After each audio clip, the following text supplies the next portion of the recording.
dati ang alam namin na pwede kang magawa ng rehab and recovery plan after disaster. At hindi pala, no? Nagkakamali pala kami kasi pwede ka pala gumawa ng pre-disaster rehab and recovery plan.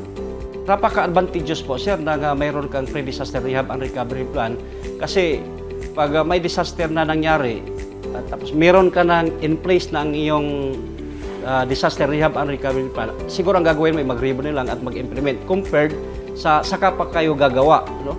Ang tao ay nangangailangan ng tulong at gagawa ka pa ng plano, so baka maging huli ang response ng City Government of Valencia. So it is very preferable to have a pre-disaster rehab and recovery plan subject to review and implementation rather than to generate and to plan for possible actions. During disaster, talagang kailangan ang oras. No? Time is very important during disaster. So, instead nga magpaplano po kayo, sir, gagawin mo na lang implementation sa iyong plano. So, mas madaling makarecover yung mga affected population.